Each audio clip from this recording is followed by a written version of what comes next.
Are we live? Oh, pardon me while I try to figure out the technology again. Okay, so what does that mean? What does that mean? Why does that do that? It says I'm this and that. Okay, it looks like I'm back. It looks like all of us are back on all our platforms. Hi, everybody. It's Tech Guru Abby Aguirre here. And we're back on a quieter, cooler, marginally cooler Tuesday. Yesterday was feeling hot, hot, hot. It was really hot. And so I kind of hunkered down. And there were things going on in our building that defy logic and description. Anyway, before I go there, quick sip, hello. And you guys on the new platforms, new to me, are killing it. And I'm so grateful. So, hello, everybody who is joining us from LinkedIn, joining us from Instagram, joining us from Twitch, and also, of course, returning. Well, good morning, Eddie. Returning from our Facebook worlds and, of course, our YouTube worlds. It's really turning into something quite magical, and I'm so excited. So, Eddie, have you seen my post? Of course you have. And you've said, how can I get in on that? And I'm going to talk about that in a minute because I'm so excited about this book. Oh my gosh, it's just going to be so much fun. But I digress. For those of you just joining us, once upon a time, a long time ago, in a far-off land, somebody said, you could do a show with kids. And I said, why would I do that? And they said, well, this is how much it pays. And I said, hello, welcome, suffer the children. And then everything changed. Everything kind of, hit a wall, skidded sideways. And all of a sudden, in that outfit, which, by the way, I chose, in that wig, which, by the way, I chose, suddenly we were global. Suddenly we were viral before viral was a thing. And I said to myself, we could have done that different. Maybe just a bit.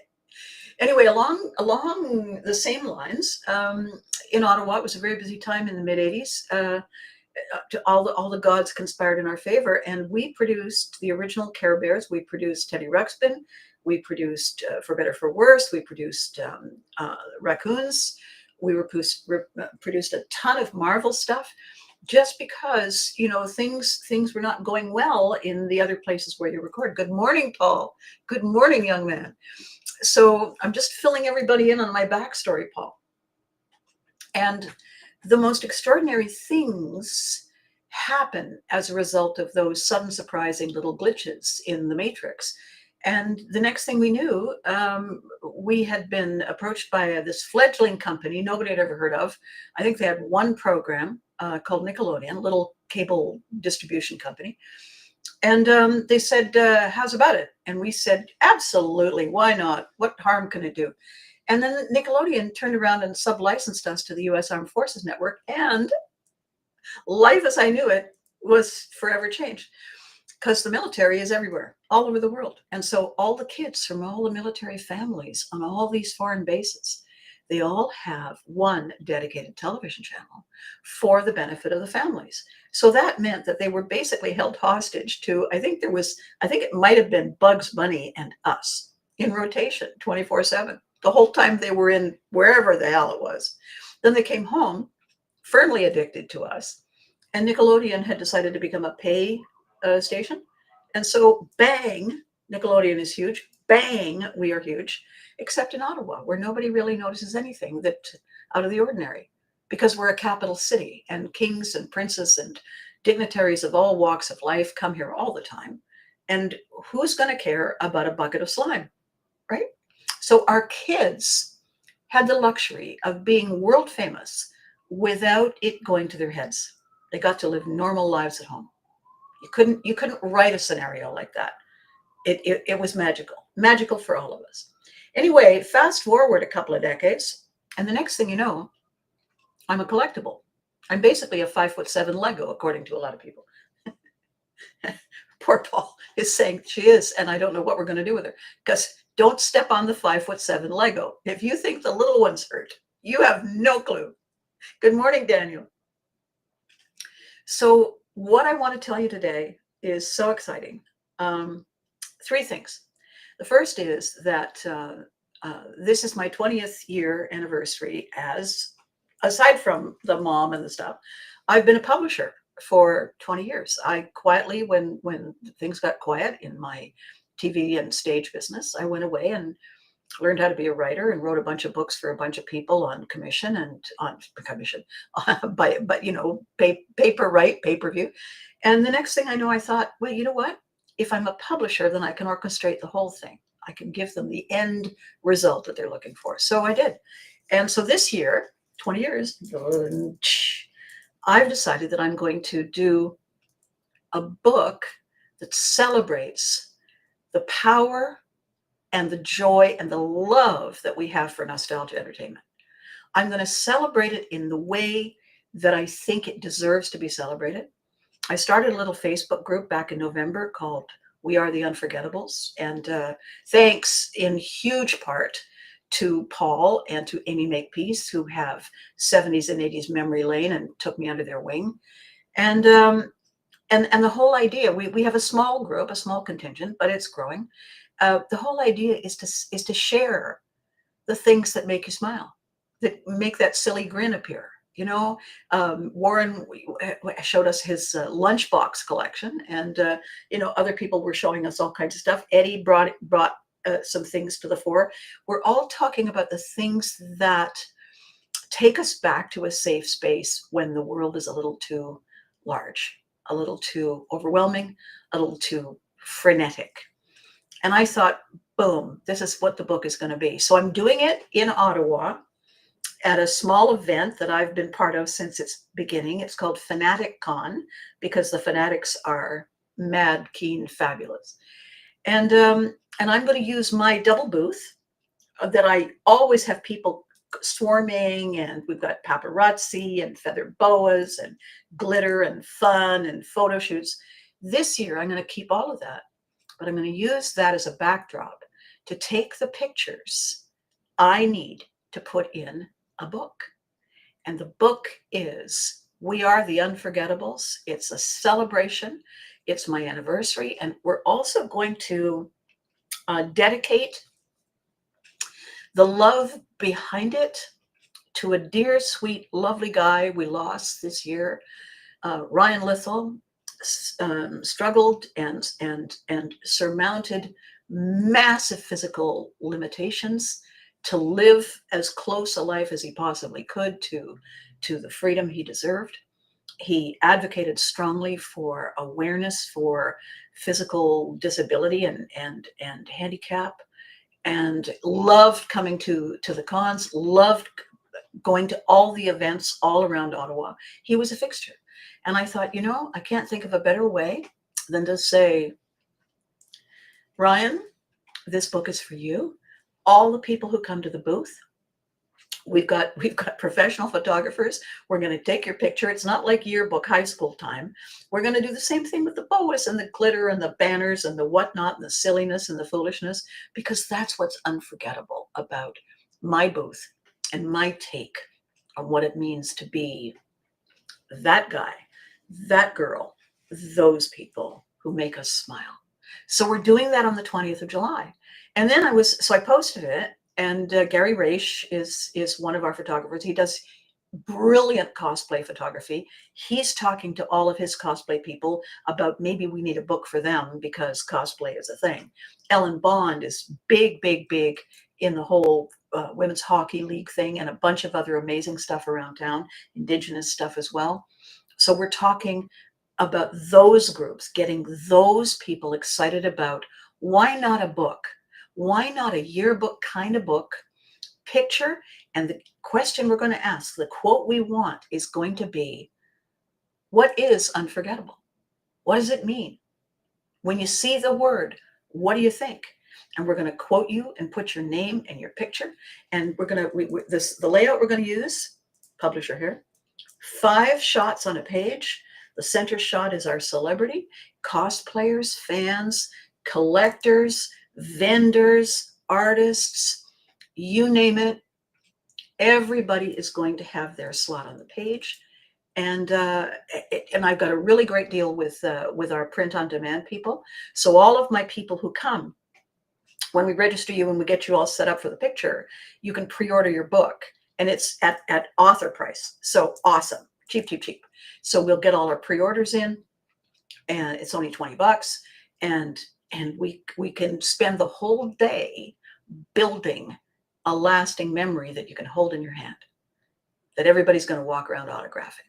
You know, when I published the Fame book, it was hysterical at the book launch. We had a documentary crew there shooting something for Nickelodeon. We had a whole bunch of other celebrity type people, but my people from the show, everybody had their own chapter in the book. They were going around saying, "Could I have your autograph on my chapter, on your chapter?" So it's going to be that kind of a day. And last night I heard from our Klingon Lord in Montreal from an episode 5 or 6 years ago, and he said, "Methinks the Klingons might make an appearance." Yes, there very well may be a Klingon invasion at Fanaticon this year. Yeah, how awesome is that? So that's that news. And so Eddie was saying, "Well, how am I going to do it?"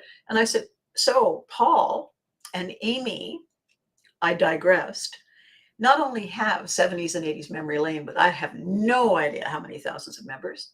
They also have Mysticat Promotions. And what Mysticat does is it reps talent who are asked to appear at all these cons." And I said, "Hey guys, I want to do a book for you. We're going to have to figure it out because you guys are down there and I'm up here. But there's certainly a way that we can get virtual pictures to me. And there's certainly a way we can incorporate all the people who love you and love Unforgettables walking around with their very own book." And Paul and Amy said, "Well, that's a good idea. Let's have the follow-up discussion." So, and they want to talk about the agency. They want to talk about talent. And I can't think who they would want to talk to, but I will forward the message whenever I can. So that's the backstory. That's the back news. I want to talk this morning.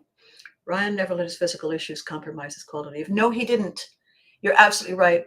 You're absolutely right, Eddie. Ryan had to deal with a lot. However, if ever there was anyone on the planet echoing that brilliant line from Midnight Cowboy, Ryan Lithell, "I'm walking here, I'm rolling here," and nobody was going to stop him.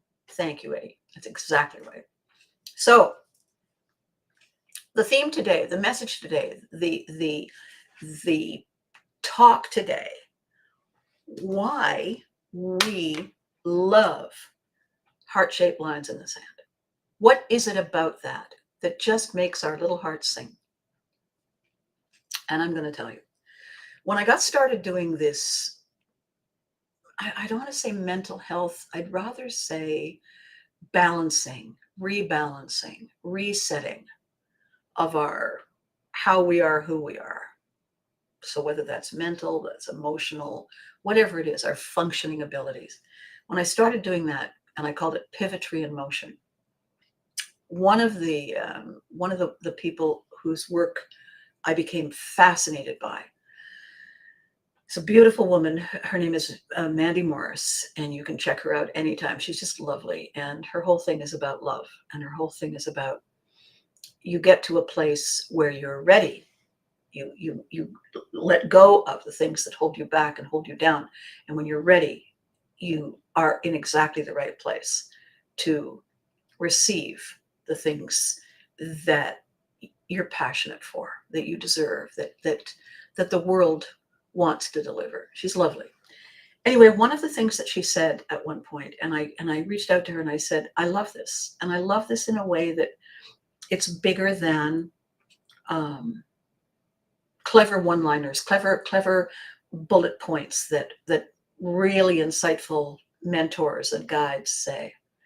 What she said was this: when we must draw a line, when we realize that someone or something in our lives is simply unhealthy, no matter how we feel about them, we have to choose. We have to choose to live our life or that life complicated by those unhelpful elements. And she said, we don't have to break our hearts in that process. Excuse me. We don't have to have a terrible, terrible trauma moment, because we are capable of drawing a heart-shaped line in the sand and saying, I will love you from afar. I will love you from a distance that keeps me safe. And I thought, yes, yes. So now I want to talk about that today. I want to talk about, because this is door number 3, isn't it?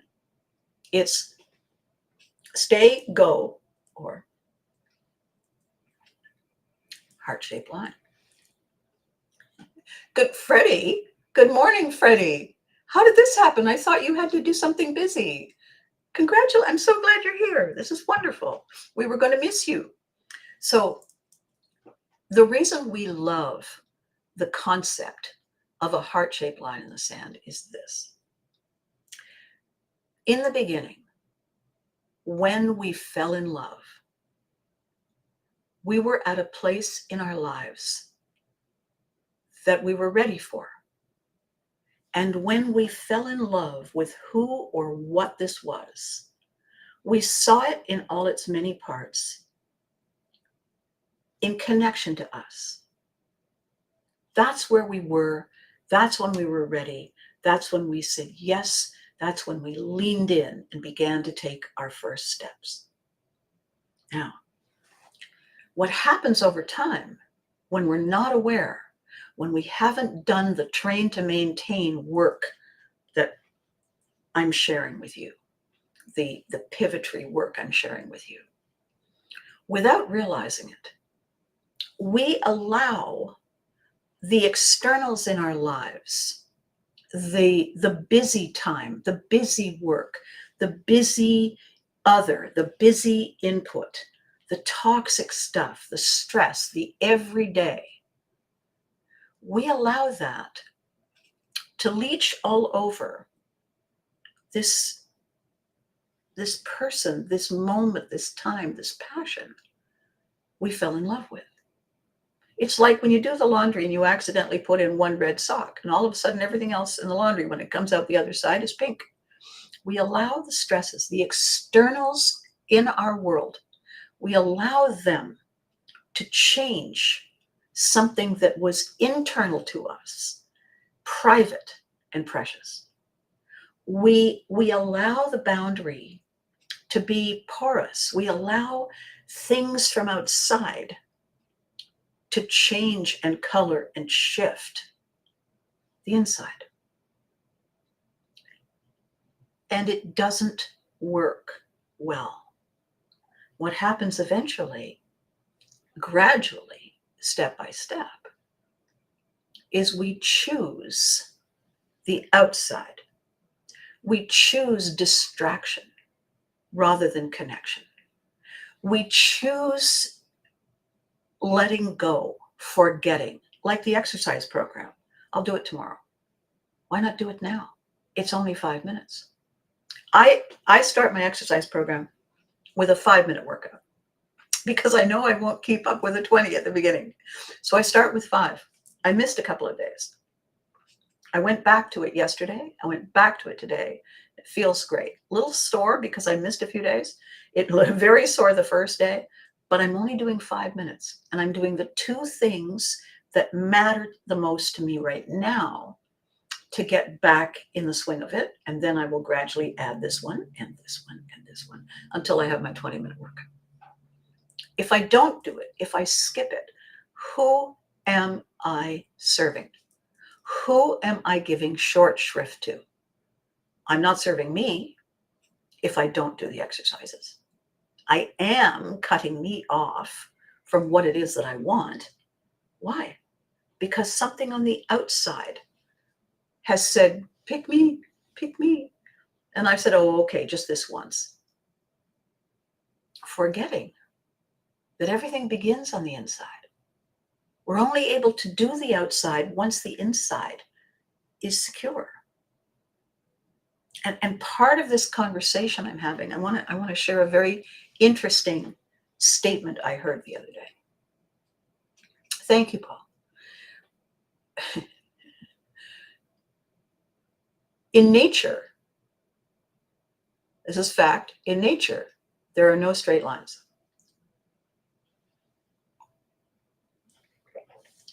You've heard that? Okay. You buy it, you might as well. It's a law of nature. Therefore, speaking of great quotes, Paul, what is the answer to this? The shortest distance between 2 points is what? Is what? It's a what? The shortest distance between 2 points is what? Well, it can't be a straight line, even though that's the cliche. Why can't it be a straight line? There aren't any. There's no such thing as a straight line. So what are the 2 points? Well, the 2 points are here and there. The 2 points run through us, don't they? Eddie, the shortest distance between 2 points isn't a line. It can't be a straight line because there are no straight lines.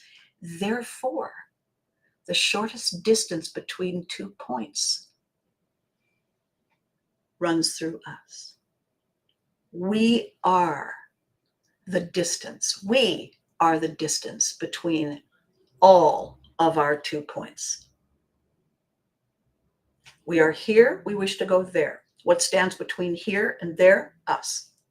We are the 1 degree that separates us here from us there.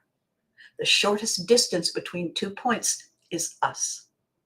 The shortest distance between 2 points, between I am here, I wish to grow there, is us.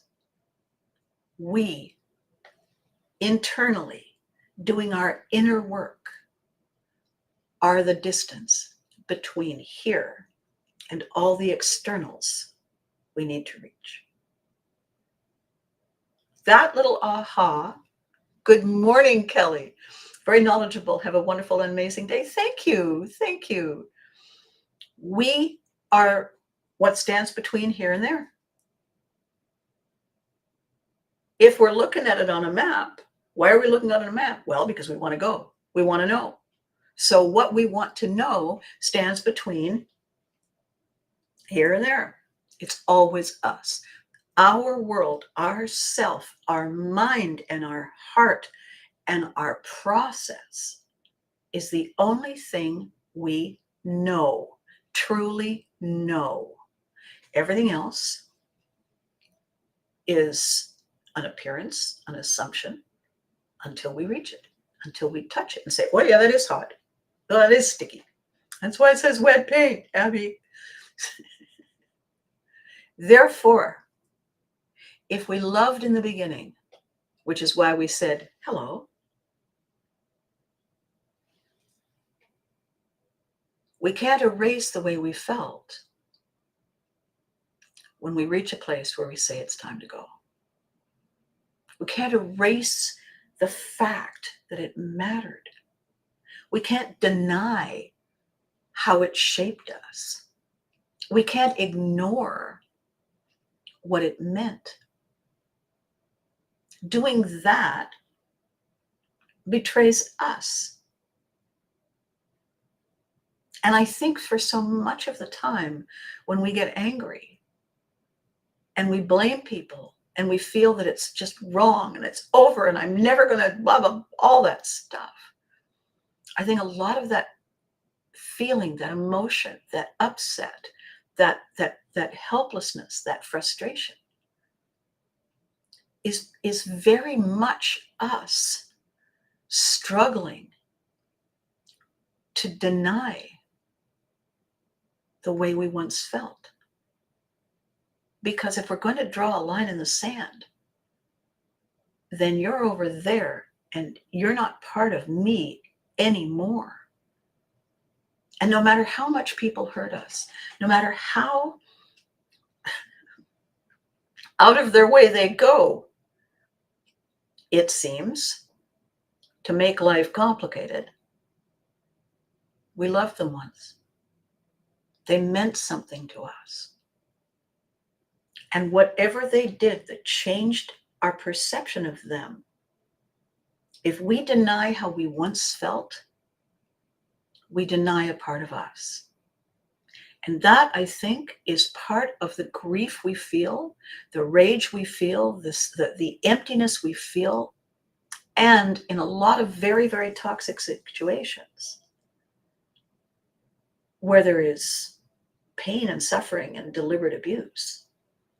I think because fortunately, I have not lived in those situations, but I have worked with clients. I've helped them write their books to pull the story out and set it over there and get it out of themselves. Part of the reluctance to leave was the memory of how it once felt. And the deep, deep desire that somehow, some way, if only they could go back to where that was. And then along came the heart-shaped line in the sand. And I said, there's the answer, right there. And this is why we love it. The minute we hear it, it was the first thing you said, Paul. What a great quote. It allows us to continue to love what was, to continue to say, we were amazing. We had magic. And simply put it in the past tense. Best times, best memories, many of them. Heart-shaped line, I'm inside the heart. I will love you from afar over there. If I see you in passing, I'm not going to say never darken my door. When I see you in passing, I'm not going to allow abuse. I'm not going to allow continued trespassing of boundaries. My life is now. My life is here. I'm ready and able to love new things in this moment, partly because I knew what it was to love those. I knew how it felt. If I'm ready to love now, I'm ready to let go of all the entanglements. And I think if we look at life that way, if we look at, door number 3, we look at an ability in our minds to say it isn't only fight or flee. There is always door number 3.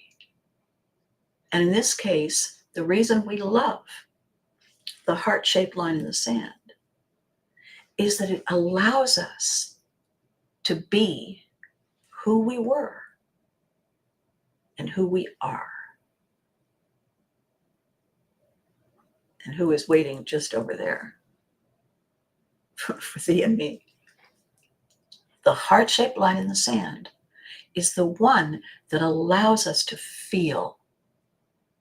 It's the one that allows us to grow. It's the one that allows us to remember the lessons that were good and so and awful, yes, and learn from them. We don't have to stay stuck in an external fight with something out there. That's the way people do it when they don't know better. So 5 years ago, when I came up with the concept of pivotry in motion, I said a pivot is a hard turn, physical, a reset of focus. But before we can make that reset, we have to be ready mentally and emotionally and energetically to shift our focus, our intention, our passion, and our purpose.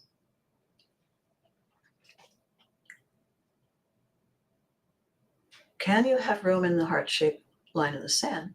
30 years we've had to let go of people. You don't know. Each one of us has a heart-shaped line. It is us. It is our life. We can have overlapping hearts, but it is only us, Eddie. We're not creating a tribe inside the heart. The heart is our heart. My heart. My heart is in me. Jeff's heart is in Jeff. They overlap. They entwine. What we're talking about is our personal boundaries, what we embrace, what we choose, what we say thanks, but no. It is our aura. It is our self around which we shape the heart. We can love lots of people from afar. We can celebrate lots of people who in the chapter we shared meant the world to us.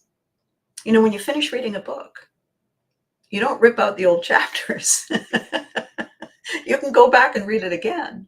And you can remember as you read the chapter how much fun it was the first time. You can anticipate what you're going to learn on page 46 because you've never forgotten that it was on 46. You said, oh my God! And you can enjoy it. You can anticipate it. You can look forward to it. We're just about a chapter at page 46. But we don't live there anymore. We live here. So in talking about Pivotry in motion, we are between here and there, yes.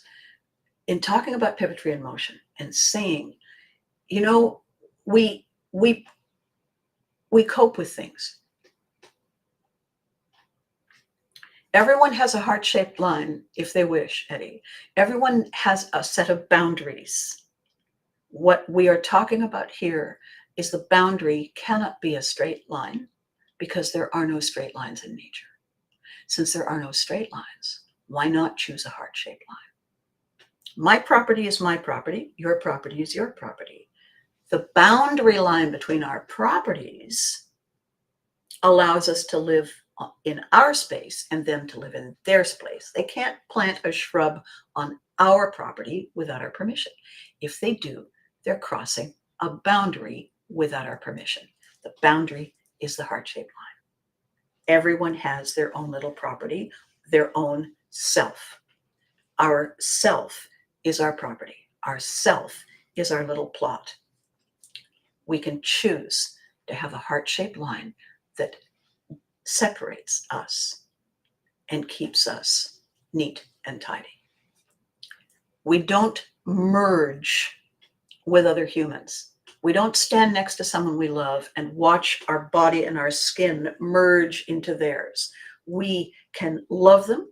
We can enfold them. However, we remain physically distinct. The boundary between us and that is our skin. Correct? There we go. So going back to the definition of Pivotry, what I never properly or clearly said when I was saying, when we are ready, we shift. I would say that we put up with things for longer than we should. It's not that bad. It's going to be fine. I don't mind. It's really okay. And then one day, something shifts, something clicks. That's the Pivotry moment. And suddenly the little voice in our head says, no, not good enough. In that moment, not that bad. In this moment, not good enough. What is that shift? Where does it come from? What does it mean? And now I'm going to explain. In the beginning, when we fall in love, our focus is the object of our affection. The longer we're together, the more we allow the outside world to encroach, to leach the colors and the toxins into this object of love. And suddenly the object of love has barnacle buddies all over it. All of a sudden, it's difficult to achieve that effortless flow of laughter and joy and fun and connection and sharing and togetherness. Why? Because we have allowed the influences of the external world to become more important, to take our focus. Now, I'm not saying that if you love someone, they have to be the be all and end all every minute. No, you have your special time. In the beginning, we prioritize. This is what I love. This is what is making me joyful. This is the rest of what I do. Gradually over time, because we get sloppy, we get lazy, we forget to do our exercises. We say, oh yeah, I'm sorry, I forgot to call, I was busy. But in the beginning, we never forgot to call. There were two reasons we never forgot to call. One was because we craved the opportunity to connect. The other was we knew how much it meant to them.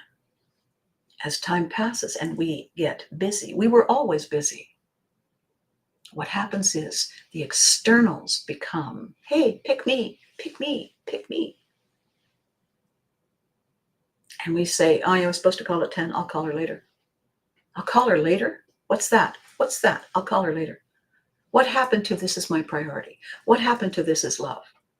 It certainly wasn't a fresh donut. No. What happened was we took it for granted. What happened was we loved it a little less because we were distracted by all the other possibilities.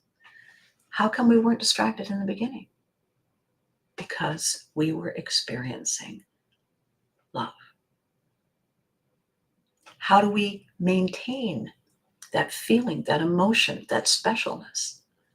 We train to maintain. We work at it every day. We recognize that just because we may live in the same place, we may go to the same place, we may do the same things, it doesn't mean that we don't have to cherish it, polish it, protect it, care about it, prioritize it. When we stop doing that every day a little more, we fall out of love. Eddie, you said when good enough isn't anymore. Well, there is no good enough. Good enough is mediocrity.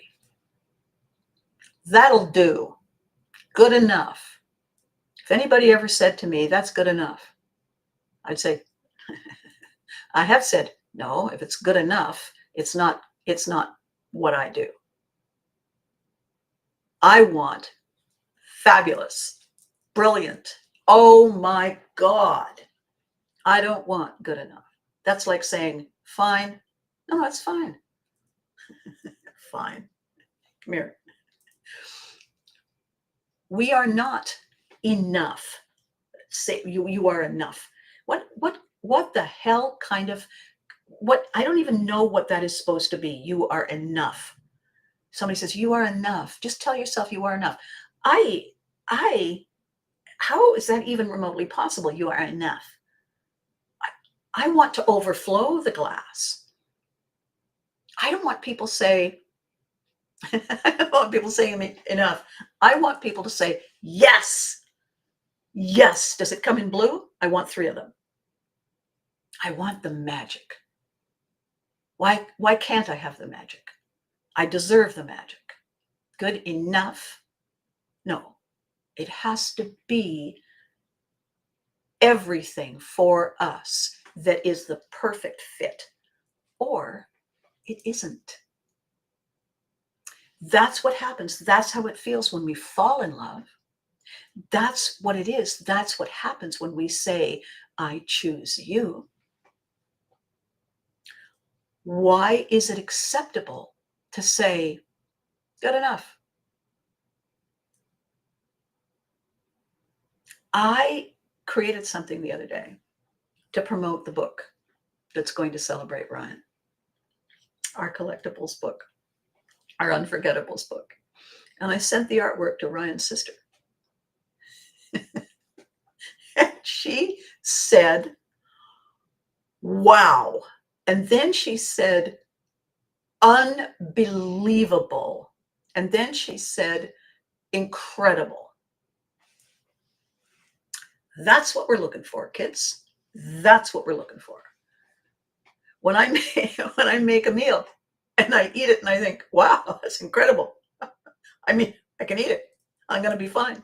I won't wake in the night. I want how I felt the first time. And I am willing to do the work to feel that way. You know what's interesting about a marriage license? Just saying, marriage license. You know, it's the only license you have to apply for and pay for. It's the only license you never have to renew. You don't have to take a remake test. You know, you have to go back and take your driver's license test over and over again in case you forgot that the red light means stop now. Yeah, you do. You have to take the test again just to keep everybody safe. You don't have to take a marriage license test. You don't have to pass anything. It's all kind of assumed that we're on the same page. And then 40 years later, what are the chances that we've had differing opinions? What are the chances that we've let stuff slide? Unless, of course, we get together on a regular basis. Mediocre. If silver gets tarnished, we polish it. And Paul, yes, you went through that with a roommate. Mediocre isn't good enough. Mediocre isn't anything. Mediocre is nothing. There's nothing good about mediocre. It's like, you know what's not great? I'll tell you what's not great. Cold, stale toast that got wet.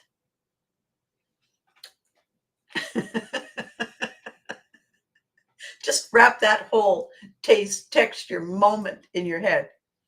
Ugh. Ugh. Gosh, please, sir, I want some more. No. So enough is one of those words that doesn't have a tangible, clear meaning. You know what 5 inches is? You know what 5 gallons is? You know what 5 days is? Yes. Okay. What is enough? It's blob. It is a word that nobody can really define. So when you say, no, that's good enough. You want coffee? Yeah, that's enough. What does that mean exactly? I only wanted a little coffee support, half full.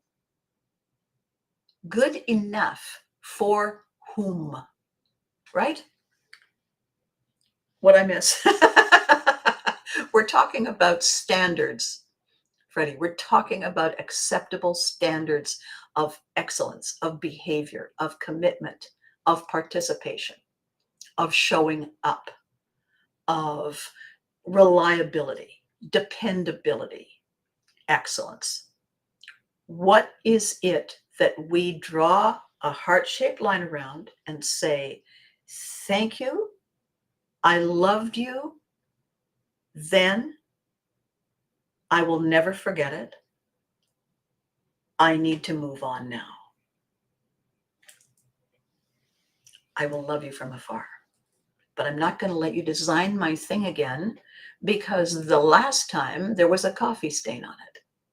And when you sent it to me, I said, there's a coffee stain on it. And you said, oh, I was hoping you wouldn't notice. Why not do it again? I was busy. Okay. Then this didn't matter to you enough. This was not a priority. This task, you said, you can count on me, didn't touch your heart. It was a thing you had to get off your plate. And I don't choose to live in that state. I choose to live where, if you say yes to me, it's because it matters to you. You bought in. You're not saying yes to me and getting in the boat because I owe her one. You're getting in the boat because you want to be in the boat. You can't wait to get in your seat and pick up your oar and say, ready. That's the people we love now. It's the people we loved then when we were all in. When you can't maintain, yes, you can. How do you maintain? How do you train to maintain every day? By choosing to show up, by choosing to care, by choosing to say this every day. Every day you wake up, you choose it again. Paul is saying too many people just live life with no drive or fire in their belly. Yeah. And I'm not saying, Paul, thank you so much. Yeah, cold wet toast, old toast. Yeah, cold wet old toast, right, Eddie? Good. I mean, I don't know. I don't know if it's better if it's cold wet new toast, but no. So here's the thing we're saying, and Paul, thank you. We don't all need to be fire-breathing, world-beating, fearless pioneers. We don't, there's no room for just that kind of person. We need them, and we also need the person who just takes quiet satisfaction in showing up every day and doing it to the best of their ability. And then saying, good night, everybody, see you tomorrow. We need those people. We need more of them than we do of the fire-breathing world beaters. Together, we have a crew. Together, we can get from here all the way over to the other side. The thing that ties us together is how much it means to us, what we are prepared to invest, and why. Why we love the heart-shaped line in the sand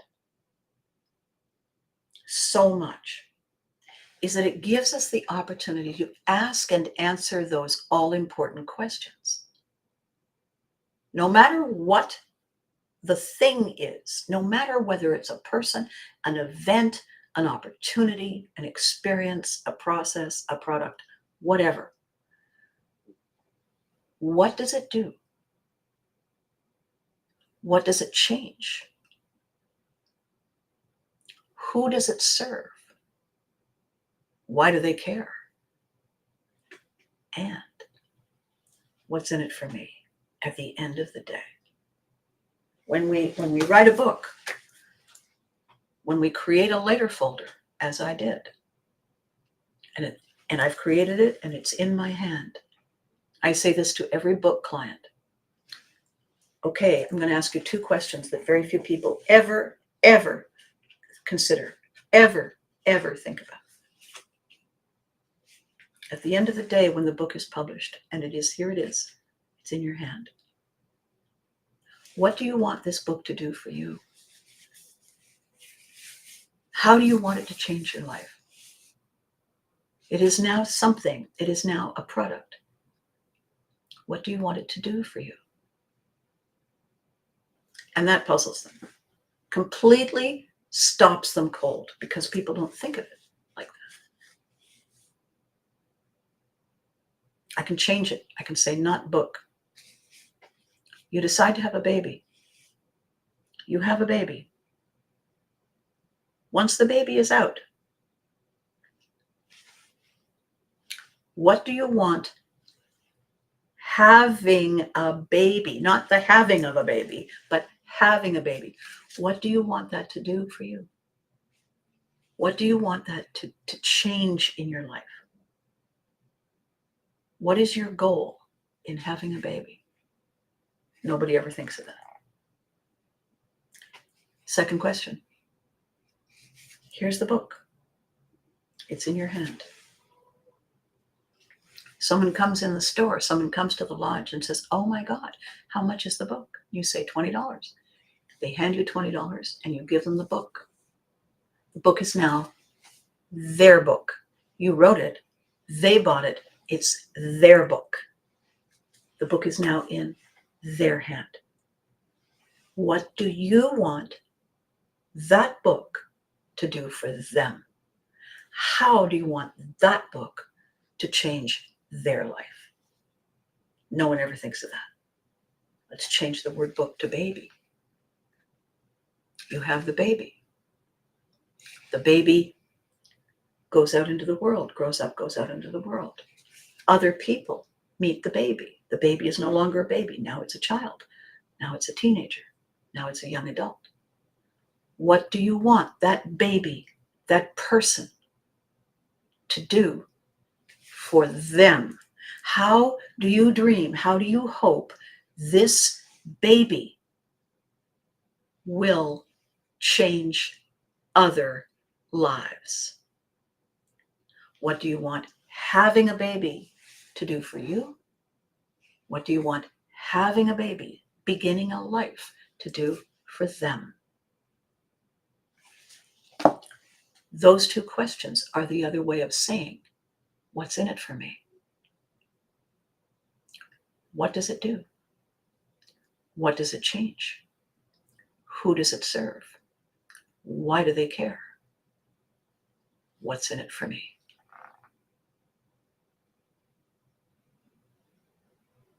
When we fall in love, we don't consciously ask those questions because we're riding the tsunami wave of excitement and passion and magic and wonder.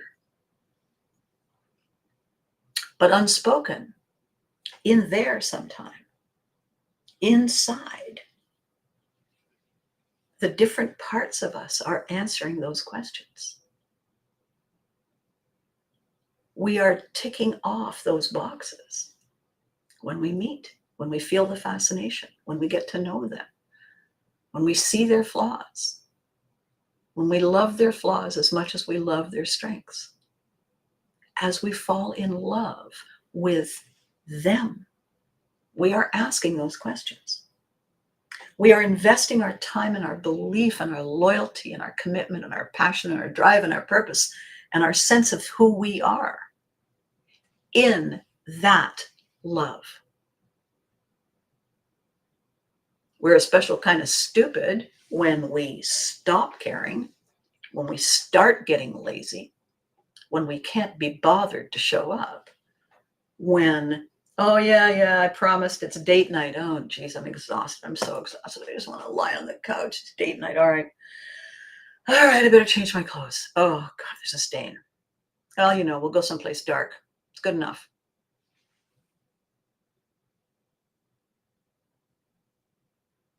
What? The guy who shows up? Guy showed up to take me to dinner once. He was in New York, in Brooklyn. Guy showed up in a t-shirt with a stain on it, not recently ironed. And I said, and he said, look, I'm here, aren't I?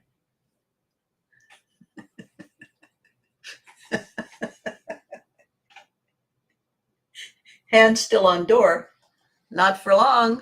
Click. I'm here, aren't I? Not really. Not really. You couldn't do much more than phone it in with that kind of an attitude. So what I'm talking about today, why we just say, oh yes, a heart-shaped line in the sand, is because we are giving ourselves permission to have loved. We are giving ourselves permission to remember that we weren't an idiot for falling in love.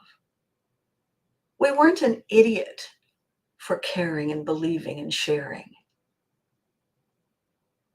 We were true to our passion. We were welcoming our dream. We were in it to win it for as long as it lasted. How does it serve us? How does it sit with all the memories, good, gray, broken? How does it, great, magical, fireworks? How does it sit with all of those memories boundaries, to say no.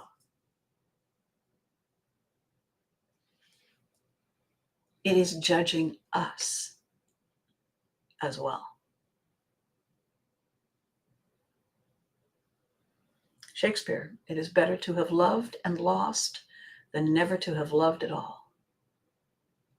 When I had to leave Ottawa to find other work, when the chapter in my show business career as a television actor and a stage actor had come to a close, I had to make the decision to go. I had to decide it's time. And as a military kid, that decision had always been made for me. And I had always resisted it and resented it. And now I was the one making it.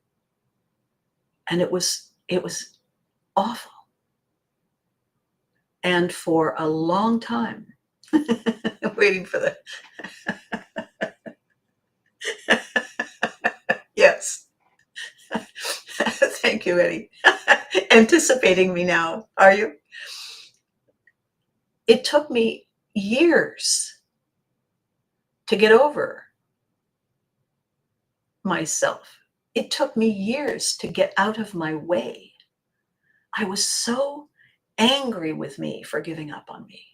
I was so angry with me drawing that line and saying no. Because this career, this world of connection and communication and joy is who I am. And the way I felt when I said I'm done was a harsh line. And I felt as though I had rejected everything I am. And it was a tough, tough path to come back from that moment, that belief that I had given up on me and everything that I do. It took almost 10 years. Anything huge, any huge break does take almost 10 years, more or less. And this one was tough. Now that I see that we have externals that we interact with all the time, and we have internals that are who we are, that drive our bus, that define us. What we're talking about in Pivotry in Motion is choosing us when the external no longer serves, when the external is leaching more than it brings. That's the shift. It's not that bad. It's not good enough. It does not serve. Heart-shaped line, thank you. Love you from afar. I now return to my regularly scheduled programming where it's me. People marvel and ask us all the time how we've been together since 1995. We work at it. Yep, we work at it. When the silver begins to tarnish is when you fix it. And you fix it together. You have your regularly scheduled meetings. I want to ask you something. I want to talk about this. I don't like the way I'm doing that with you. Let's change it. Can we change it? Let's do a refresh. Not, I don't like this and I don't like that. I don't like what I'm contributing to. Because we're in it together. We're all in this together.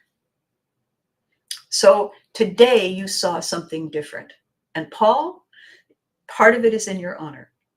Today you saw something that is the secret, that is the seed, the nugget, what it means to be 1 degree from the easy internal flow.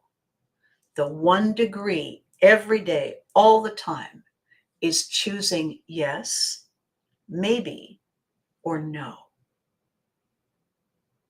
If we choose yes, I'm showing up to train, to maintain. Maybe I'm showing up. Nah. This is what the shift is.